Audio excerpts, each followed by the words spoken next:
তারপরে একেবারে নিচের থেকে নেব। অসীম স্যার শিখাইছে, মনে আছে?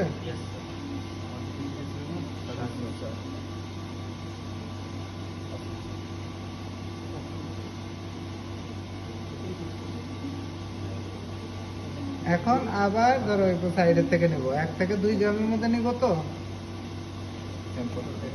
এইগুলা স্যাম্পল কালেকশন, এইভাবে করে স্যাম্পলিং করতে হবে তোমার ইন্ডাস্ট্রিতে। হ্যাঁ, তোমরা যখন কিউসি থেকে আসবা তোমাদেরকে স্যাম্পল কালেকশন করার জন্য দেবে। তোমরা ভাইবা বোর্ডে কোশ্চেন যদি করে how can you collect sample from এর র ম্যাটেরিয়াল সোর্স, এখন এখানে প্লে দাও, ও অটোমেটিকলি এখন আস্তে আস্তে হতে থাকবে। এই যে এখানে তোমার হিটার আছে, হিটারে টেম্পারেচার হতে থাকবে।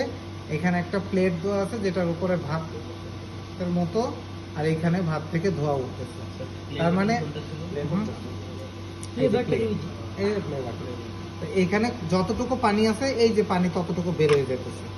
এইটার মানে ময়েশ্চারটা বের হয়ে যাচ্ছে, আর এখানে রেসিডিউটা পড়ে আছে। তার মানে টোটাল 100% এটা যোগ করলে 100 হয়ে যাবে। তো এটা মোটামুটি